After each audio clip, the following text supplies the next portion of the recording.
Chapter 1. The Land They Called Worthless. The night I caught strangers digging on my land, I thought it was trespassing. The moment the ground shook beneath my feet, I knew it was a warning. But nothing prepared me for the day my own children walked into my home with the lawyer and told me I was no longer fit to own the land my husband died protecting. They thought I would break. They thought I would sign. They thought I would stay quiet. But when an oil company called me before they called any of them, every lie, every betrayal, every plan they made behind my back collapsed in an instant. My name is Maeve Callahan, and this is how the worthless land they tried to steal became the one thing that destroyed their greed forever. Morning light slid through the thin kitchen curtains the way it always did in early April, pale and cool and a little too honest. I had been awake since 5, the same way I had been every morning for almost a decade, ever since Liam passed in 2015. Henderson County was quiet at that hour. Even the wind felt like it wanted to whisper instead of speak. The dirt outside my porch lay cracked and dry, holding the memory of long summers and stubborn winters. I had lived on this land for over 40 years. It was the only place that ever felt like mine. I pulled on my boots and stepped out to the chicken coop. The boards creaked under my weight and the old latch stuck again. My wrist tightened, a familiar ache shooting up my arm. But I forced the hinge free anyway. The morning air was sharp. I fed the hens, fixed the loose plank, then dragged a 50-pound bag of feed across the yard. My arms trembled midway, but I kept going. People think age softens you. Age only sharpens what already hurts. By the time I made it back to the house, I saw dust rising from the gravel road. A black SUV, shiny as new money, rolled toward the porch. Evan stepped out first, my oldest son, 42, wearing a tailored suit that didn't belong anywhere near a farm. He barely looked at the land. He was already on the phone, voice clipped, talking about an investment deal he hoped would close this quarter. He hung up only when he reached the steps. Next came my daughter Marcy, 39, sunglasses too big for her face, designer sandals sinking into the dirt. She lifted her hands as if the Tennessee heat personally offended her. I could tell from the way she kept adjusting her purse strap that she was carrying some weight. Not emotional weight, more like overdue credit card bills in the stress of LA rent. Laura arrived last in her small, old sedan. She stepped out holding her little girl's hand. Her face carried exhaustion more than makeup. She was the only one who hugged me. I held her for a second longer than necessary, feeling her tension through her shoulders. We gathered in the kitchen. The walls were lined with photographs, faded prints of birthdays, school plays, harvest seasons, everything that made up a family before it drifted apart. Evan sat down without asking. He pulled a folder from his briefcase and spread papers across the table. His voice was steady and fast, the way it always got when he wanted to take control. He said that I could not maintain this property anymore, that the taxes were burning, that selling the land would give everyone a fresh start. He said it like he was doing me a favor. I watched his lips move, but all I heard was the silence of this house whenever they all left, the silence I had learned to live inside. I told him the land was not for sale. Marcy let out a laugh, the kind she used when she wanted to sound sophisticated. She asked what I planned to do with a dying piece of dirt. She talked about opportunity costs and how I was dragging the whole family down. Her eyes flashed in a way that told me she was desperate for money, but too proud to say so. Laura tried to soften things. She suggested I think it over, give myself time, maybe discuss it again next month. Her voice trembled. She hated confrontation more than anything. I knew that look in her eyes. She wanted to protect me, but feared upsetting her siblings even more. Evan waved her off and announced that he had already arranged for an appraiser to check the property. As if on cue, a pickup truck pulled into the yard. The appraiser was in a hurry, barely glanced at the coop or the woods. He walked the strip of land closest to the road, scribbled notes for less than 10 minutes, then declared that the land had no development value. He never stepped foot into the wooded area where Liam once dug for an entire summer. That was the part that stung, not the $0 estimate, the fact that no one cared enough to look deeper. I remembered the summer of 1997. Liam came home every evening covered in dust, face bright with something he rarely let himself feel: hope. He once knelt beside me on the porch and said he believed there was something under this land, something the old surveys never caught. He told me not to sell, no matter what. But when he got sick later years, the hope stayed buried with him. Evan looked proud of himself as he slid the report toward me. He told me that since the land was worthless, selling it now meant we could avoid future expenses. He added that if I refused to sign that day, they would have to consider using legal channels. He said it calmly, like it was a reasonable option. I saw Marcy nod along, eyes bright with impatience. Laura stared at her lap, twisting a napkin. I told them to try whatever they wanted. My voice did not rise. Sometimes quiet is louder than shouting. They all left before sunset. Evan walked out first, talking on the phone again, already scheduling his next meeting. Marcy told me to take care of myself as she slid into the SUV, her tone more irritated than caring. Laura held me tight at the doorway, whispered that she was sorry, then hurried after them with her daughter. When the yard emptied, the quiet returned in a way that settled into my bones. I made tea, washed the dishes, and tried to ignore the feeling that something under this house was shifting. It happened around 10 that night. A faint metallic sound from deep underground. Not thunder, not an animal, a vibration. So subtle I might have imagined it if not for the way the floorboard quivered beneath my feet. I stood still, listening. The land had never made that sound before. I stepped out onto the porch. The sky was cloudless. The wind moved through the trees, carrying the scent of dry soil. It felt like the earth was clearing its throat after years of being ignored. I stayed there for a long moment, my hand on the porch rail, eyes fixed on the dark outline of the fields. I thought of everything my children had said, all the reasons they believed I was no longer capable of choosing for myself, all the ways they had stopped seeing me as someone who knew this land better than anyone alive. They believed the land was silent. They believed I was slipping. But the truth pressed against my ribs as plain as breath. The land was not silent, and neither was I. Even before the sun rose the next day, the house felt heavier than usual, as if the walls themselves were listening. I brewed coffee, trying to shake off the echo of last night's vibration in the floorboards. By late evening, Laura returned. She knocked softly, the way she used to when she was a teenager, afraid of waking her father. Her little girl was already asleep in the car, so she stepped into the kitchen alone.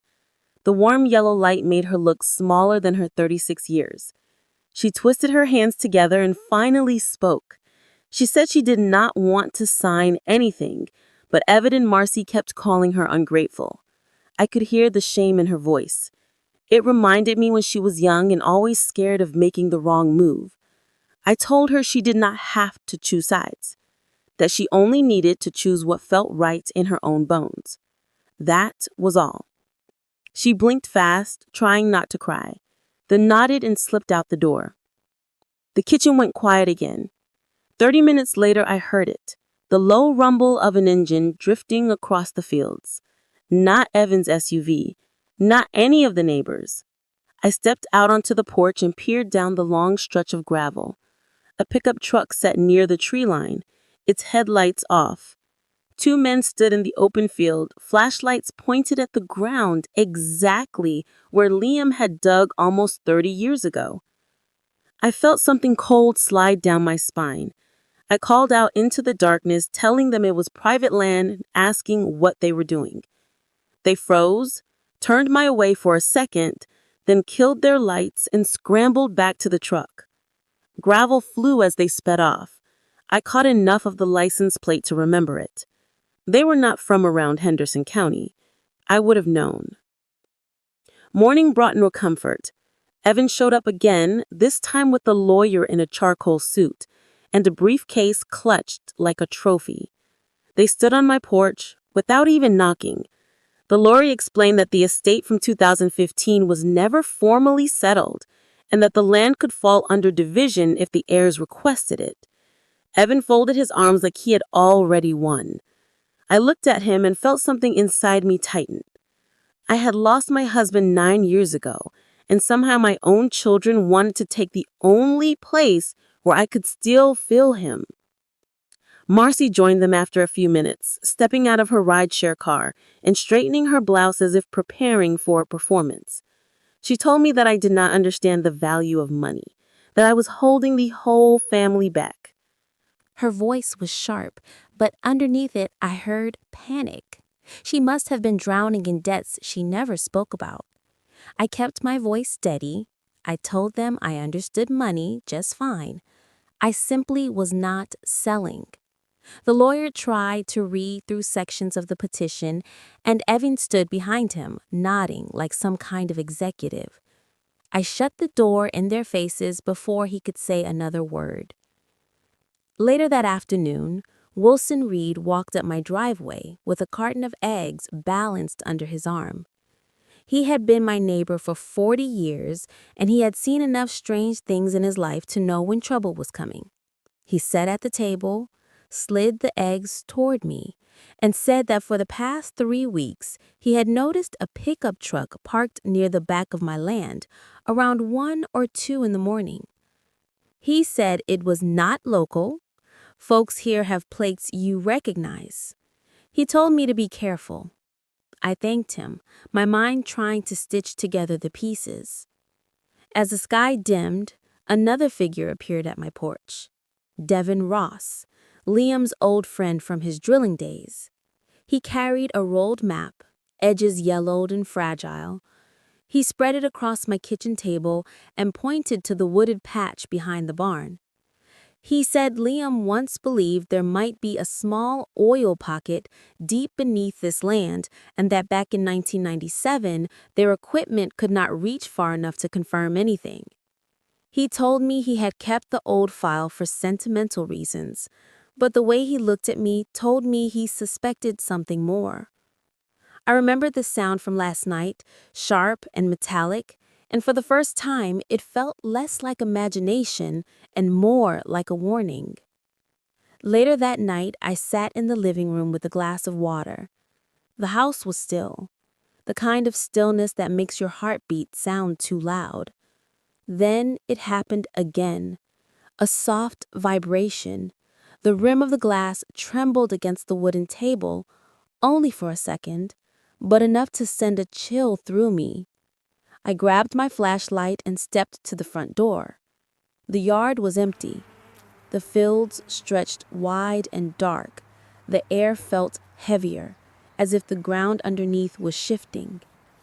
I stayed there a moment, breathing in the night.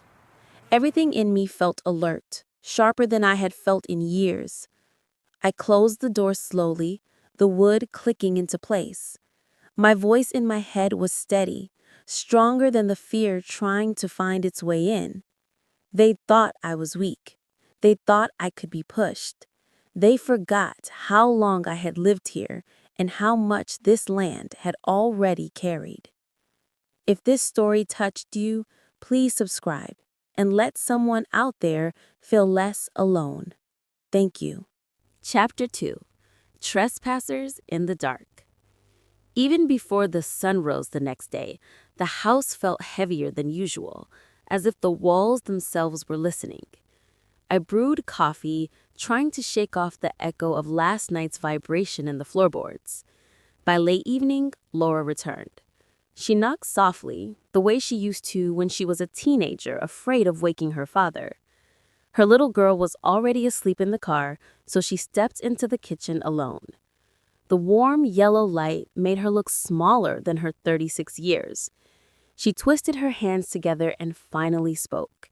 She said she did not want to sign anything, but Evan and Marcy kept calling her ungrateful.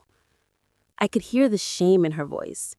It reminded me of when she was young and always scared of making the wrong move.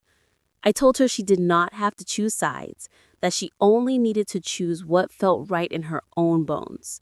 That was all. She blinked fast, trying not to cry, then nodded and slipped out the door. The kitchen went quiet again. 30 minutes later, I heard it, the low rumble of an engine drifting across the fields. Not Evan's SUV, not any of the neighbors. I stepped out onto the porch and peered down the long stretch of gravel. A pickup truck sat near the tree line, its headlights off. Two men stood in the open field, flashlights pointed at the ground, exactly where Liam had dug almost 30 years ago. I felt something cold slide down my spine. I called out into the darkness, telling them it was private land and asking what they were doing. They froze, turned my way for a second, then killed their lights and scrambled back to the truck. Gravel flew as they sped off. I caught enough of the license plate to remember it. They were not from around Henderson County. I would have known. Morning brought no comfort. Evan showed up again, this time with a lawyer in a charcoal suit and a briefcase clutched like a trophy. They stood on my porch without even knocking. The lawyer explained that the estate from 2015 was never formally settled and that the land could fall under division if the heirs requested it. Evan folded his arms like he had already won. I looked at him and felt something inside me tighten. I had lost my husband 9 years ago, and somehow my own children wanted to take the only place where I could still feel him. Marcy joined them after a few minutes, stepping out of her rideshare car and straightening her blouse as if preparing for a performance. She told me that I did not understand the value of money, that I was holding the whole family back. Her voice was sharp, but underneath it, I heard panic. She must have been drowning in debts she never spoke about. I kept my voice steady. I told them I understood money just fine. I simply was not selling. The lawyer tried to read through sections of the petition, and Evan stood behind him, nodding like some kind of executive. I shut the door in their faces before he could say another word. Later that afternoon, Wilson Reed walked up my driveway with a carton of eggs balanced under his arm. He had been my neighbor for 40 years, and he had seen enough strange things in his life to know when trouble was coming. He sat at the table, slid the eggs toward me, and said that for the past 3 weeks, he had noticed a pickup truck parked near the back of my land around 1 or 2 in the morning. He said it was not local. Folks here have plates you recognize. He told me to be careful. I thanked him, my mind trying to stitch together the pieces. As the sky dimmed, another figure appeared at my porch. Devin Ross, Liam's old friend from his drilling days. He carried a rolled map, edges yellowed and fragile. He spread it across my kitchen table and pointed to the wooded patch behind the barn. He said Liam once believed there might be a small oil pocket deep beneath this land, and that back in 1997, their equipment could not reach far enough to confirm anything. He told me he had kept the old file for sentimental reasons, but the way he looked at me told me he suspected something more. I remembered the sound from last night, sharp and metallic. And for the first time, it felt less like imagination and more like a warning. Later that night, I sat in the living room with a glass of water. The house was still, the kind of stillness that makes your heartbeat sound too loud. Then it happened again. A soft vibration. The rim of the glass trembled against the wooden table, only for a second, but enough to send a chill through me. I grabbed my flashlight and stepped to the front door. The yard was empty. The field stretched wide and dark. The air felt heavier, as if the ground underneath was shifting. I stayed there a moment, breathing in the night. Everything in me felt alert, sharper than I had felt in years. I closed the door slowly, the wood clicking into place. My voice in my head was steady, stronger than the fear trying to find its way in. They thought I was weak. They thought I could be pushed. They forgot how long I had lived here and how much this land had already carried. If this story touched you, please subscribe and let someone out there feel less alone. Thank you. Chapter 3. The Papers They Signed Without Me. The next morning felt colder than usual, even though the air was soft and warm, the way Tennessee mornings tend to be in late spring. I brewed coffee in silence and tried to focus on the simple sounds of the house, the hum of the refrigerator, the faint creak of the porch boards settling in the sun. For a moment, it almost felt normal. Then I opened the front door and saw the envelope sitting on the step. The seal from Henderson County Court stared back at me like a warning I had been expecting but not prepared to face. I brought it inside, sat at the kitchen table, and slid my thumb under the flap. The papers inside were crisp and cold. Evan and Marcy had filed a partition action against me. They were asking the court to divide the land because they claimed I was no longer capable of managing my own property. Laura's name was included as a required heir, my youngest child, dragged into something she did not have the strength to fight. For a moment, my breath caught in my chest, not because of the lawsuit. I could face a courthouse if I had to. It was the realization that my own children had taken the first step to forcibly strip away the last place that belonged to me and Liam. They were not waiting for compromise. They were not asking for my voice. They were burning the bridge and marching without me. I picked up the phone and called Laura. When she answered, she sounded terrified before I even spoke. I told her I had read the papers and asked if she had known. She broke almost instantly. She said she knew it was wrong, that she felt sick signing anything, but Evan and Marcy kept telling her she was ungrateful, that she owed it to the family, that siding with me meant choosing chaos. She said she was scared they would cut her off, that she would lose whatever family she had left. I wanted to be angry, but all I felt was tired. I told her I did not blame her. I told her the only thing I wished was for her to stop letting other people decide what she believed. She cried harder and whispered she was sorry. I told her to take care of her daughter and hung up before the ache in my chest reached my voice. Later that afternoon, Devin Ross pulled into my driveway. He stepped out of his truck carrying a long metal case and the familiar rolled map from 1997. The sun hit the silver of his hair and made him look older than I remembered from the years Liam would bring him by for dinner. He asked how I was holding up. I said I had been better. He nodded like he expected that. He set his equipment on the table and explained that if there really was something beneath the woods, it would be far deeper than Liam's tools could reach. The technology now could detect potential reserves 800 to 1,200 feet below ground. He said he could not do an official survey, but he could tell me one thing with certainty. The old map Liam kept was not a wild guess. The geological fault line on our land matched several areas in the region that had yielded small but profitable oil pockets over the past 20 years. That thought made my skin prickle. I remembered the metallic echo beneath the house, the truck lights in the trees, the way those men had vanished the moment I appeared. I asked Devin if it was possible someone else already knew. He hesitated, then said it was possible. If someone had access to updated geological scans, they could see what he suspected. And if they wanted it badly enough, they would try to get it before the owner realized what she had. After he left, I sat at the table staring at the map. Liam had circled the wooded section in red ink all those years ago. Back then, I had thought he was daydreaming. Now, it felt like he had left me a message I was only just learning to read. I walked to the old landline phone mounted on the wall and dialed the number for West Ridge Energy in Houston.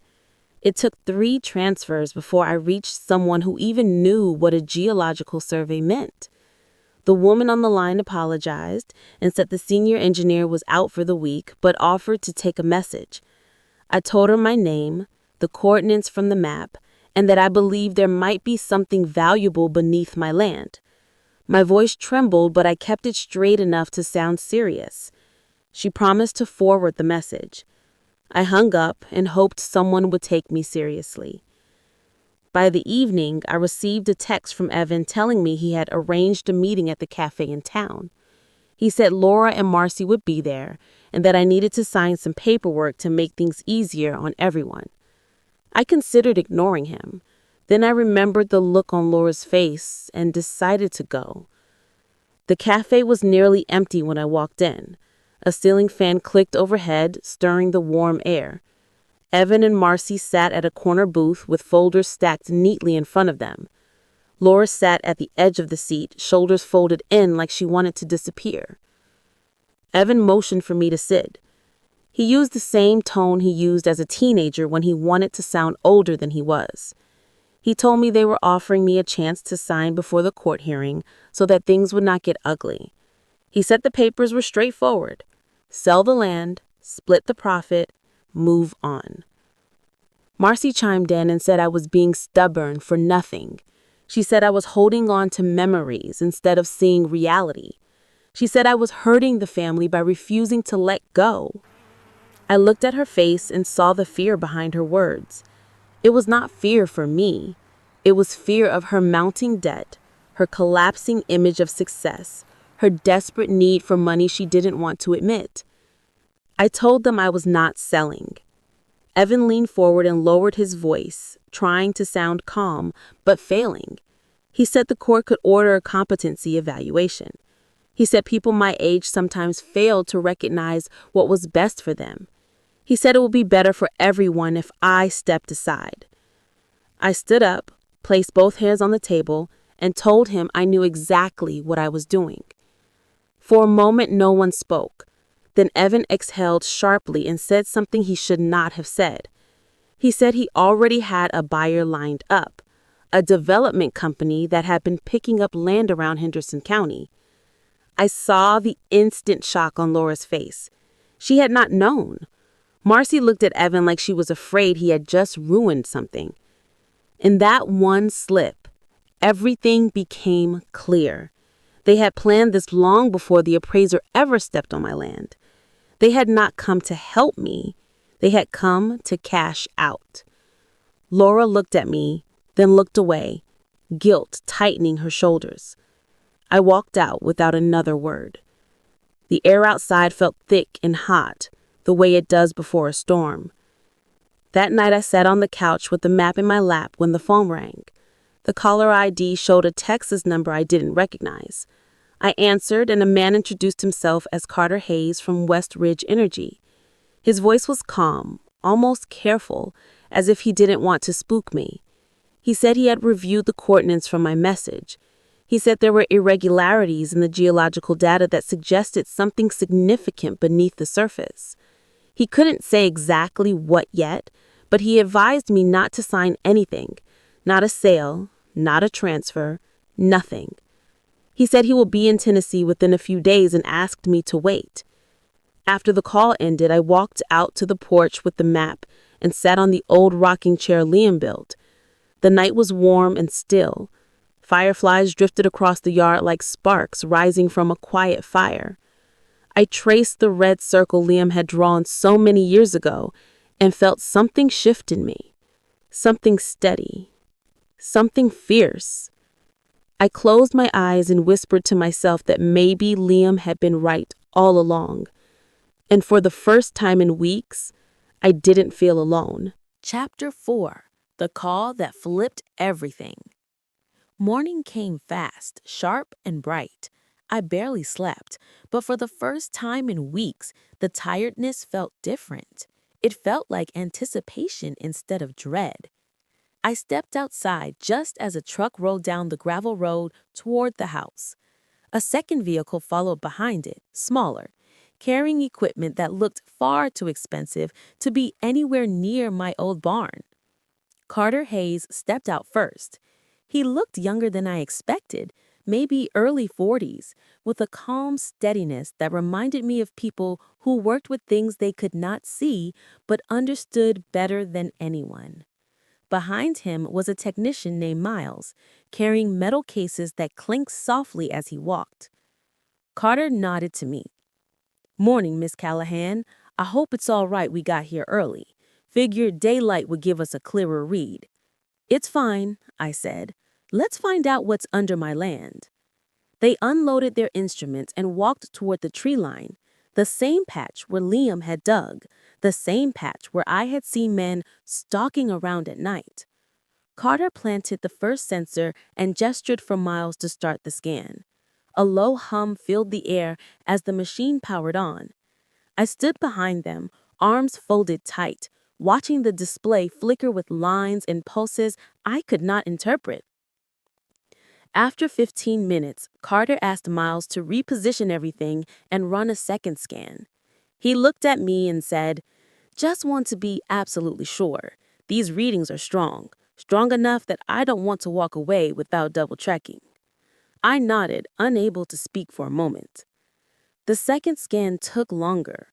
When it finished, Carter crouched in front of the monitor and studied the data. Then he exhaled slowly, wiped a bead of sweat from his brow, and stood up. "Miss Callahan, I can't promise 99% certainty, but there is something beneath this land. And whatever it is, it's deep, 1,000 feet at least. That kind of signal doesn't show up unless there's a pocket of something. Could be oil, could be gas, but it's significant." I felt my legs weaken, not because of the potential money, not because of anything Evan or Marcy had done. It was the quiet truth settling into my chest, the truth that Liam had not been wrong. He knew it. He had tried to tell me, and I had spent years believing his hope was just a husband's sweet delusion. Carter noticed my expression. "You all right?" he asked. "I'm fine. I just wish he were here." Before Carter could answer, another engine revved in the distance. Dust rose on the road. Evan's USV screeched to a stop near the barn, and Marcy climbed out right after him, her face already pinched with suspicion. They walked straight toward us. Evan's voice cut through the air. "What is going on here? Who are you people?" Carter kept his tone calm. "I'm here at the request of the landowner." Evan shot me a look filled with accusation. "You can't just let strangers onto the property. This is a legal dispute. You have no right to bring in outside parties." Carter straightened to his full height. "I was invited by Miss Callahan. That is the only permission required." Marcy crossed her arms and said, "This is ridiculous. Mom is just letting anyone walk around with gadgets pretending there's something to find." Before I could respond, another car door slammed. Laura had pulled in, breathless, clearly having rushed over. She froze when she saw the equipment, then looked at me with a question in her eyes. I said softly, "Laura, it's real. Something is down there." Miles handed Carter his phone. It was ringing. Carter stepped aside, answered, then listened in silence. When he hung up, he walked straight toward me. "They want to proceed," he said. "My team in Houston reviewed the data in real time. West Ridge is authorizing a memorandum of understanding today. They want to place a $3.2 million deposit to begin exploratory drilling." The world seemed to tilt. Behind me, Marcy gasped. Evan stood stunned, his mouth half open, trying to compute what he had just heard. He turned to me slowly. "You knew. You've been hiding this from us for years." I shook my head. "I didn't know anything for sure, and none of you ever asked, not once." Marcy stepped back, tears pooling at the corners of her eyes. "Evan dragged me into this. He told me there was no other option. He made it sound like you were losing your mind." Evan snapped at her. "You agreed to everything. Don't blame this on me now." "Because you pushed me," she cried. "You always push." It was the first time I had seen them turn on each other. Their alliance cracked under the weight of the truth. Laura moved closer to me. Her voice shook, but she spoke with more conviction than I had heard in a long time. "I want to stand with you, Mom. I'm sorry for not doing it sooner. I'm here now." Carter opened a folder and pulled out a thin stack of papers with company letterhead. "This is the draft," he said. "Once you review it, we can finalize within the day." I looked from the contract to Evan and Marcy. Their faces were a mixture of disbelief and fear and something almost like remorse. I said, "From now on, none of you make decisions for me. I let that happen for too long." Evan's voice softened, desperate now. "We're your children. You could at least give us a portion. We were trying to help." I met his eyes. "You only remember you're my children when you see dollar signs." The wind swept across the fields then, stronger than before, bending the tall grass and sending dust swirling around our feet. It felt like something old was breaking apart, the final crack of a door that had stayed shut for too long. After Carter and Miles packed their equipment and left, I walked back to the porch with the draft contract in my hands. The paper felt heavier than its weight, like it carried every year I spent being underestimated. I sat on the rocking chair, tracing the edge of the document with my fingertips, and let the breeze cool my face. They had pushed me to the edge. Now it was my turn to stand firm. I lifted my eyes to the land stretching beyond the trees and whispered to myself that the fight was no longer about proving anything to them. It was about reclaiming everything they tried to take. If this story touched you, please subscribe and let someone out there feel less alone. Chapter 5. The Day They Learned the Truth. The next morning, I woke up before sunrise, my nerves as tight as the strings on an old fiddle. I made coffee and stood by the window for a long moment, watching the light grow slowly over the fields. Today would settle everything. Today, I would walk into an office in Nashville not as a frightened widow or an aging burden, but as the owner of land that mattered. And more than that, as a woman who finally stood up for herself. The drive to the West Ridge Energy Building took nearly 2 hours. Traffic thickened as I neared the city, and the clean downtown skyline made me feel both small and strangely protected. Inside the lobby, the air smelled of polished floors and fresh paper. A receptionist guided me to a conference room with glass walls and a view of the Cumberland River. Carter arrived a few minutes later with 2 other staff members. They set a thick packet of documents before me and began explaining the terms. I listened to every word. The company would place a $3.2 million deposit for access to the mineral rights. Drilling and analysis would take up to 18 months. My percentage of any confirmed production would be 8%. Every figure was clear. Every clause checked twice. I ran my fingertips over the pages, absorbing not the money or the promise of future drilling, but the weight of what it meant to get here. Then I picked up the pen. My hand was steady when I signed. Carter smiled and said he would keep me updated every step of the way. I thanked him. There was a tightness in my throat, but it was not fear or sorrow. It was release. As I walked toward the elevator, the contract folder tucked against my chest, the air felt lighter than it had in years. When the doors slid open onto the lobby, I saw Evan and Marcy waiting. They looked smaller somehow, as if the news had hollowed them out. Marcy's mascara had smudged, and her hands trembled when she stepped forward. Evan kept shifting his weight as if he were bracing for impact. Marcy said she was sorry. She said she never meant for things to go so far, that she had been scared and foolish and listened to the wrong person. Evan's apology came slower, wrapped in half-formed excuses. He said he thought he was helping, that he never imagined anything would be found on the land. I let them speak. Then I told them I forgave them because forgiveness was something I still believed in. But I also told them I would not forget. And from now on, decisions about the land were mine alone. The words came out calm and smooth. No anger, no tremor. It felt like closing a door gently instead of slamming it. Just then, Laura pulled up to the curb outside and waved for me to come. I excused myself from Evan and Marcy and walked to the car.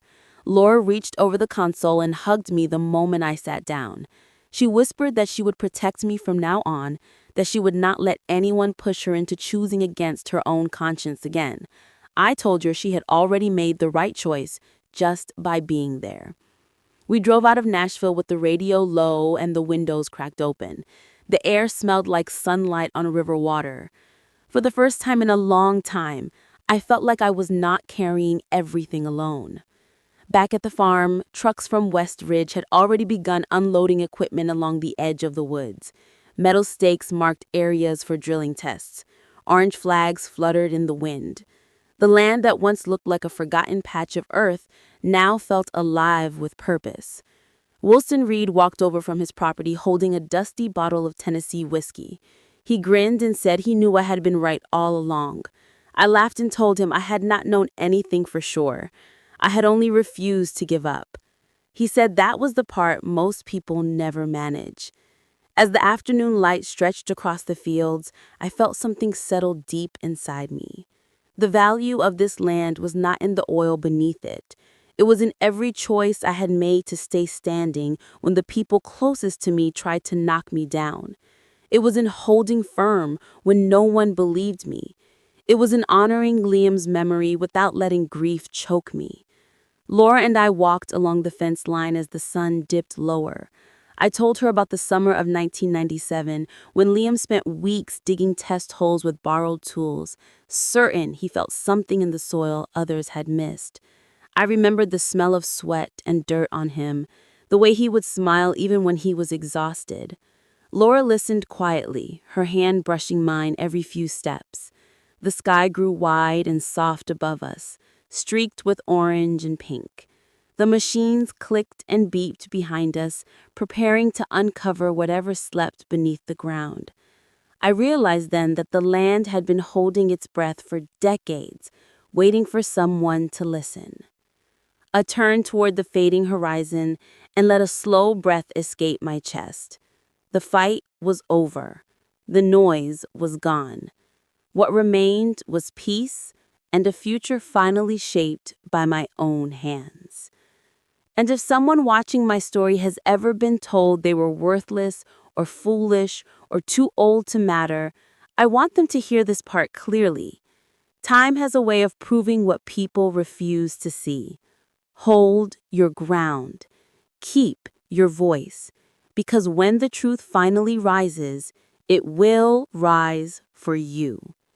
This is the end of my story. If you want more stories like this, stay with us. There is always another truth waiting to be told.